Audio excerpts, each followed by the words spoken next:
Podpreneur, Diversity Days, podcast pour le Tech Fest, c'est parti. Comment vas-tu? Je suis ravie de t'accueillir aujourd'hui au Tech Fest. On s'est entrecroisés dans les événements. Typiquement, Film Bigger, on salue Marie-Éloi parce que c'est notre chouchou de cœur qui combat tous les jours pour l'entrepreneuriat féminin. Pour ceux ou celles qui ne te connaissent pas, tu es cofondateur et délégué général de Diversity Day. C'est une association nationale d'égalité des chances. Tu vas certainement en parler. Mais moi, je voudrais surtout comprendre et expliquer à tous nos invités, nos auditeurs, comment tu es arrivé à créer Diversity Day, comment ça t'est venu dans ta tête un jour, tu vois. Alors, déjà, merci de me recevoir. Et Diversity Days, pour ceux qui ne connaîtraient pas, parce que j'aimerais que tout le monde connaisse, mais c'est pas le cas. On est une asso d'égalité des chances qui a décidé il y a quelques années de faire en sorte que la tech soit un peu plus accessible à tous et à toutes. Et c'est vrai qu'aujourd'hui, quand on regarde à quel point la tech a pris le devant de tout, que ce soit nos applications, notre téléphone, notre quotidien, notre frigidaire, nos relations, nos rencontres, en fait, plus personne se questionne sur la place de la tech. En revanche, dans les usages et on va dire même dans les compétences, il y a encore des écarts très très forts. Qu'on vienne d'une zone rurale, d'un quartier ou d'une grande ville, les usages sont pas les mêmes. Et donc déjà, il y a presque 10 ans avec Mounira, ça nous a interrogés. Donc Mounira Hamdi, qui est la cofondatrice, on s'est rencontrés il y a presque 20 ans sur les bancs de l'IUT d'Evry. Donc on vient d'une petite ville qui s'appelle Évry. Enfin, petite ville, elle a bien grandi, hein. Elle a fusionné même avec une autre ville, donc assez costaud. Mais c'est une ville du sud de Paris, donc à 30 km de Paris. Et on a grandi là-bas et j'ai l'impression qu'on a un peu découvert sur le tard ce qu'était la compétence tech et numérique. Après l'IUT, on a fait une école qui s'appelait l'Institut National des Télécommunications. Et c'est là où on a été plongé en tant que jeune manager dans le bain de la tech, les telcos même à l'époque. Donc on a fait un peu de programmation, de code, etc. Et puis surtout, on nous a vite dit, dès 2010, les amis, si vous voulez réussir dans la vie, il va falloir se mettre dans la tech. Donc on a eu cette chance-là très tôt d'être, conviés, invités très fortement à aller vers ces métiers-là, à les découvrir. Et très vite aussi avec Mounira, on s'est rendu compte que ça a été un accélérateur de carrière pour nous, c'est-à-dire qu'on a apposé à notre CV la bonne compétence, donc à aucun moment on a souffert de la difficulté de recherche d'emploi, c'est-à-dire que très vite ton CV émerge. En revanche, on a très vite constaté quelque chose, c'est l'absence d'un certain nombre de publics, les femmes au premier titre, mais aussi l'absence de certaines personnes qu'on va considérer comme minorités. Et je parle vraiment dans l'entreprise. Déjà, les femmes sont minorités aujourd'hui dans le monde de la tech. Hein. Elles sont autour de 20-30%. Oui, c'est ça. Et si tu rajoutes le moindre critère, c'est-à-dire géographique, niveau de diplôme, social et bien d'autres handicaps, en fait, la majorité de ces gens-là sont absents. Aujourd'hui, dans le monde du travail, on estime à peu près c'est 6% le taux légal normalement de personnes à atteindre en termes de handicap. Et très vite, quand tu regardes l'entreprise classique, on est plutôt autour de 3%. Et quand tu prends les entreprises de la tech, c'est moins de 1% de personnes en situation de handicap. C'est juste incroyable. C'est juste dément. Oui. Tu te dis, mais comment ça se fait que ces métiers-là n'ont pas eu une percée ou n'ont pas embarqué des gens qui ont un handicap visible ou invisible. Ça peut être un handicap psychique, ça peut être cognitif, ça peut être un handicap moteur. Peu importe le type de handicap, en fait, ça représente que 1%. Et je pourrais prendre d'autres critères sur la place des femmes des quartiers, sur la place des 50 et plus. Donc voilà, c'est ça qui nous a donné envie de créer Diversity Days. Et aujourd'hui, on est une vingtaine, plus des prestataires aussi, on a une quarantaine, plus des bénévoles qui sont plus de 500 par an à joindre l'effort pour animer nos programmes. Et c'est plus de 15 000 personnes accompagnées sur de la reconversion professionnelle sur les 5 dernières années. Donc voilà, on fait notre part. Et ce qui est génial, c'est que dans les gens qu'on aide à la reconversion, à la création d'entreprise, derrière, ils transforment l'essai sur de l'incubation, de la levée de fonds ou aussi simplement de la reprise d'études. Sur les 15 000 personnes accompagnées, tu as beaucoup de demandeurs d'emploi, une quarantaine de pourcents qui a repris la route des études. Donc pour nous, c'est un super signal. C'est-à-dire que quand on plante la graine, qu'on se donne un peu de mal à changer la représentation, à montrer comment ça marche, à quoi ça sert, etc., les gens comprennent. J'avais deux questions qui me venaient justement. C'est 2017, on est 7 ans après, 8 ans après. Ouais. Est-ce qu'il y a une évolution par rapport à cette perception des minorités? Pas du tout. Comment tu le perçois, toi? J'ai envie de te dire oui et non. C'est-à-dire que ce qui me fait du bien, c'est de voir que les quelques assos à qui on a confié aussi cette mission d'ouvrir ce monde de la tech l'ont pris très à cœur. C'est notre cas avec Diversity Days et plein d'autres. Hein. Je pense à Connexio, je pense à Systech, je pourrais t'en citer plein. Sista, tu parlais tout à l'heure de Marie-Éloi aussi. Elle accompagne plein de femmes qui ont leur boîte comme toi, mais qui ont aussi des boîtes qui ont un ADN tech. Hein. Enfin, tu fais du podcast. C'est ça. Au quotidien, tu es sur un ordinateur. Enfin, tu vois, c'est-à-dire que si on considère la tech sous son grand angle, bien sûr que l'écosystème s'est ouvert et j'ai envie de dire heureusement parce qu'on aurait une crise de croissance. En revanche, je suis obligé de noter qu'il y a encore énormément de biais. Les femmes au premier titre sont aujourd'hui les grandes absentes du numérique. Et pour 2 raisons. Hein. Après 35 ans, tu as une femme sur 2 qui dit vouloir quitter le monde de la tech parce qu'elle ne se projette plus en termes de carrière. Et tu as au bout de 8 années de carrière, la majorité des femmes qui quittent ce monde-là parce qu'elles sentent un plafond de verre au niveau salaire ou capacité à occuper des postes à responsabilité. Donc ça, c'est que sur les femmes. Et tout à l'heure, j'ai cité les personnes en situation de handicap. Ou alors, on va prendre des personnes de quartier. On sait qu'au niveau de diversité ethnoculturelle, dans les quartiers, il y a énormément de diversité. Et donc, la majorité des gens qui rentrent dans des boîtes tech aujourd'hui disent « Mais j'ai pas vu de personne de couleur. Je me suis pas reconnu dans les couloirs des allées de... Il y avait que des personnes blanches ou il y avait que de... » Alors, je sais que la France ne voit pas les couleurs. Il y a un pays où voilà, tout le monde... Sauf que quand on regarde les stats, si on prend des chiffres européens, en Europe, aujourd'hui, les personnes noires sont moins d'1% en termes de levée de fonds. Donc, si on remet tous les critères mis bout à bout, entre l'absence des femmes, des personnes en situation de handicap, des minorités ethnoculturelles, etc., ça réinterroge beaucoup sur qui fait la tech aujourd'hui, qui la dirige, qui décide des capitaux, qui se forme. On a sorti une étude avec France Travail, Diversity Days, Connexio et Google qui montre qu'aujourd'hui, 77% des Français ont déjà utilisé l'intelligence artificielle dans le cadre d'une recherche d'emploi. Donc ça montre que les Français, l'intelligence artificielle, ils savent ce que c'est, majoritairement. Mais on peut lire l'étude à l'inverse. Il y a 23% des Français qui ne l'ont jamais utilisé. On a eu longtemps cette idée de parler de la fracture numérique. Il y aura une fracture IA. Une fracture au même titre parce que j'habite trop loin des centres où on parle de tech, parce que je suis dans ma zone rurale, parce que dans mon entourage, j'ai pas de personne qui est dans ce domaine, parce que j'ai pas les bons outils à disposition, j'ai pas une bonne connexion, j'ai pas un bon device, j'ai pas... Donc tout ça doit réinterroger sur si le pouvoir, si les compétences, si les métiers d'avenir sont tournés vers la tech ou émergent grâce à la tech, dans ces cas-là, qui est-ce qui y a accès ?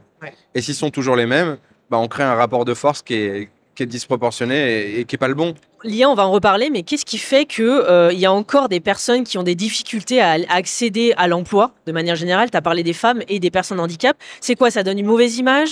C'est pas français? C'est pas européen? Par rapport aux États-Unis, c'est quoi qui se passe? Au niveau de la tech, tu parles de manière générale, les biais. Écoute, je pense qu'aujourd'hui, il y a encore un... J'ai envie de parler de biais parce que des gens pensent que c'est pas fait pour eux. Et paradoxalement, l'image qu'on leur montre, c'est souvent une image figée. Plutôt d'un homme diplômé, grande école, grande ville, CSP+, et je peux rajouter plein de critères. Alors, je ne fais aucun reproche à ces messieurs. Je dis juste que, en fait, pour beaucoup de gens, le fait de montrer toujours les mêmes rôles modèles fait qu'on ne se projette pas. Et longtemps, on a eu l'image de c'est pas fait pour moi parce que j'ai pas envie d'être un geek seul dans sa chambre. En gros, je veux pas être Mark Zuckerberg. C'est ce qu'on a eu beaucoup dans les interventions. En revanche, quand on leur montre des femmes comme Daniela Chana, elle a un parcours hors norme. Elle est boursière, venue de son Cameroun d'origine, arrivée en France. Elle est mathématicienne, elle est diplômée, elle est docteur en nanotechnologie. Elle a été présidente de la French Tech, elle est passée par nos programmes Diversity. Aujourd'hui, elle est trésorière de l'asso. Elle a un parcours incroyable. Elle parle d'intelligence artificielle comme moi, je parle de, je sais pas moi, de chasse et pêche. De recettes de cuisine. Recettes de cuisine. De pizza. Je chasse pas. Ou de pizza, ouais, c'est ça. Comme je parlerai de comment je fais mes toasts le matin. Donc, quand tu as une Daniela Chana qui arrive et qui, en termes de représentation, explose tous les clichés, il y a plein de femmes, et pas que, qui ressortent de ce type d'intervention et qui se disent, mais waouh, en fait, je peux être aussi comme elle, ça veut dire que je peux marcher dans ses pas, je peux me représenter. Et ce sujet des représentations, qu'on assimile souvent à de la com, il est tellement important. Moi, je dis souvent, et les Américains utilisent souvent cette formule, je crois ce que je vois. En fait, je ne peux pas devenir ce que je ne vois pas. Et donc, il y a cet enjeu-là de changer complètement les représentations et de montrer des gens qui ont réussi malgré des obstacles, malgré le fait qu'à la base, il n'y avait pas leur semblable.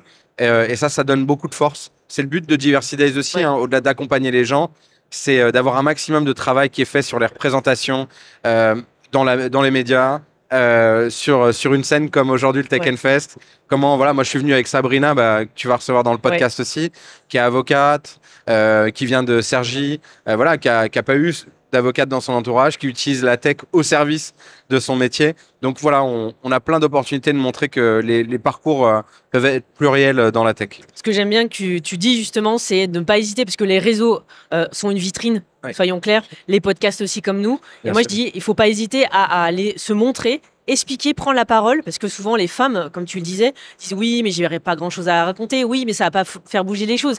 Oui, sauf que si Simone Veil à l'époque n'avait pas fait des choses, en fait, on ne serait pas là aujourd'hui. Non, complètement. Donc, prenez la parole. Et c'est quoi les conseils que tu donnerais à un jeune entrepreneur ou un jeune qui se lance dans le monde du travail aujourd'hui? Écoute, moi, première chose, vous n'êtes pas seul. Très longtemps, lorsque je me suis lancé, j'ai considéré que j'avais pas les bons outils, les bons contacts, les bons réseaux. Je dis souvent que j'avais 3 faiblesses: le manque de réseau, le manque de financement et le manque de confiance en moi. En fait, j'avais une estime presque illimitée en me disant je vais tout casser, je vais y arriver, ça va être génial. Et en fait, très vite, j'ai ressenti le côté limitant en fait, le fait de pas avoir de gens qui me conseillent vraiment sur ma démarche entrepreneuriale, c'est très compliqué. Ou mes semblables, des gens qui me montrent tiens, regarde comment ça fonctionne, tiens, ça c'est sûr, si tu fais ça, tu vas y arriver. Donc une communauté de semblables. Le financement, terrible. Il y a beaucoup de barrières limitantes parce que dès le départ, quand on vous dit dans votre famille, en fait, si tu coules ta boîte, on est à 1 000 € près, donc tu vas couler sans nous, ça nous foutrait dans la merde. Donc voilà, il faut revenir à ça. C'est globalement, est-ce que dans votre entourage, il y a des gens qui vont pouvoir sécuriser votre projet?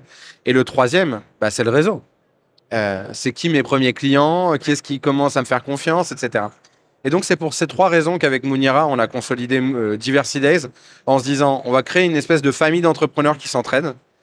On va essayer de faciliter l'accès au financement avec des gens qui sont capables de faire de l'amorçage ou au moins conseiller sur c'est quoi la levée de fonds, c'est quoi le recherche des premiers euros, que ce soit des cagnottes participatives, que ce soit ce qu'on peut créer un Ulule pour dire, allez les gars, je monte un super projet, faites-moi confiance. Et puis après, le troisième, c'est un réseau connecté avec des gens qui sont des dirigeants de boîte. Il y a encore quelques jours, on rencontrait la patronne de Salesforce. Le mois prochain, on rencontre la patronne de LinkedIn. Ça paraît rien, mais moi qui ai connu le côté zéro réseau il y a 20 ans, pouvoir les mettre aujourd'hui avec Diversity Days en contact avec des grands patrons, des grandes patronnes, c'est un cadeau. Et je parle de cadeau pour moi, parce que je me dis, le fait d'accéder à ce type de cercle de dirigeants, c'est de dire, j'ai le droit. Ça ne m'est pas interdit. Mais si Diversity Days m'y autorise, me le permet, pourquoi je ne me le permettrais pas moi-même à aller interpeller un grand patron, une grande patronne et dire j'aimerais bosser avec vous. Tu vois, ouvrir le champ des possibles. Donc voilà, on se répare un peu aussi. Non mais c'est passionnant, on pourra en discuter des heures.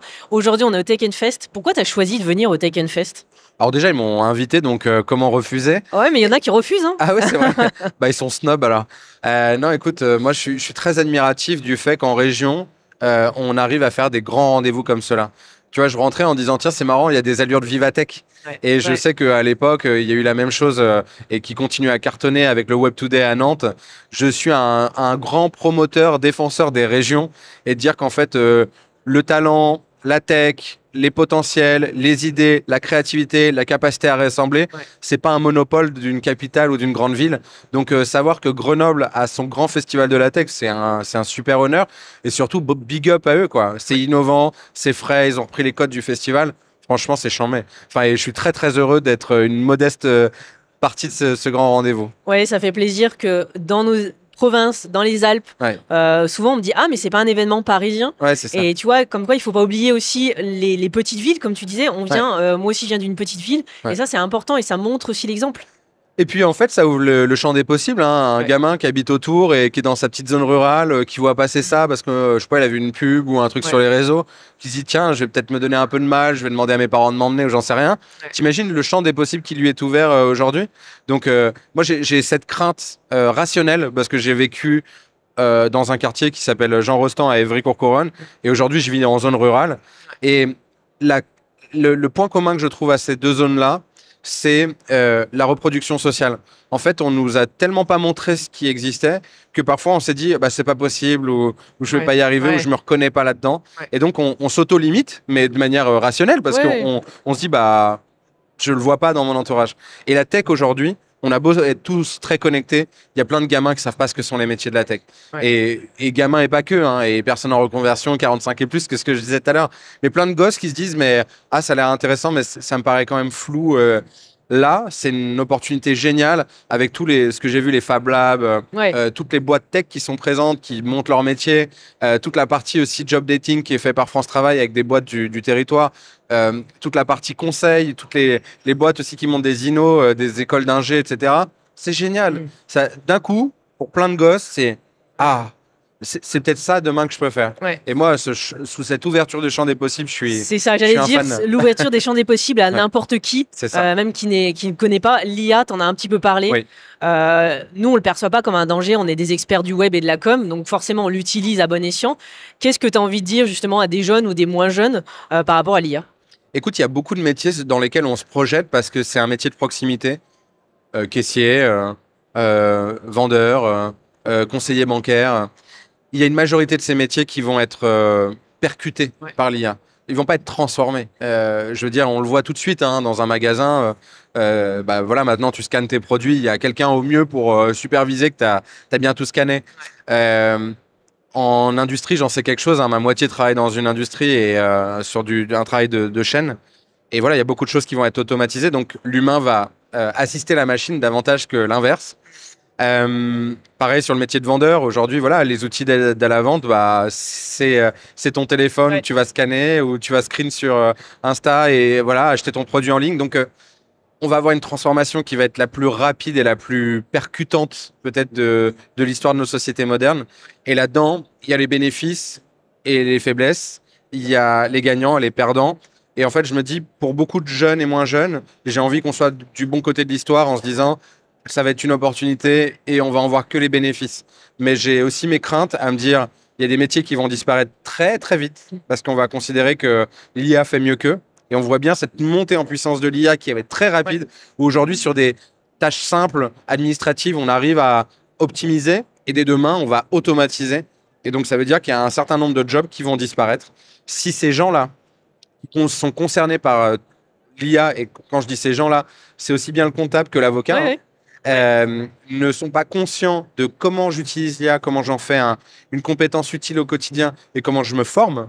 Ils vont se dépasser. Exactement, ce sujet de la formation en continu. À l'époque, on se formait et puis on disait c'est quoi le métier que tu veux faire plus tard et puis on se dit tu restes toute ta vie. Nos parents, grands-parents, c'était ça. C'est ça. Alors que là aujourd'hui, c'est limite quotidiennement, tu vas avoir besoin de c'est quoi un prompt, c'est quoi une IA gen, c'est comment là aujourd'hui beaucoup de demandeurs d'emploi utilisent l'IA pour pimper leur CV, pour améliorer. Enfin, c'est ce qui ressort de notre étude avec France Travail. Et en fait, je me dis il y a un enjeu colossal d'informer, donner des bases sur l'intelligence artificielle. On le fait un peu, nous, sur un programme qui s'appelle Déclic numérique. Donc, ceux qui veulent se reconvertir, venez comme vous êtes. On mettra les informations dans la description. Exactement. Et le dernier point, c'est surtout comment je m'informe en continu et je ne reste pas, on va dire, un peu lointain du sujet. Parce que ce risque, c'est de passer à côté d'une vague qui va être très transformative sur le monde de l'emploi et donc qui va imposer de comprendre comment ça fonctionne. À minima. Tu as donné beaucoup d'infos, des pistes de réflexion, on pourrait en discuter des heures. J'aime bien laisser le mot de la fin dans mes podcasts. Qu'est-ce que tu as envie de transmettre aujourd'hui? Un coup de gueule, un coup de joie? Un coup de joie. Ce qui te viendrait spontanément. Ce qui me viendrait?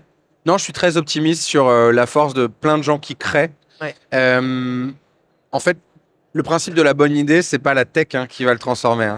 C'est que l'IA, elle va peut-être nous aider un petit peu à pousser la bonne idée, mais je crois que finalement, cette logique de créativité, le lien humain, il y a plein de choses qui sont propres à l'humain, aux gens. Et donc, je pense que je suis très optimiste là-dessus quand je vois le nombre d'entrepreneurs qu'on accompagne avec Diversity Days.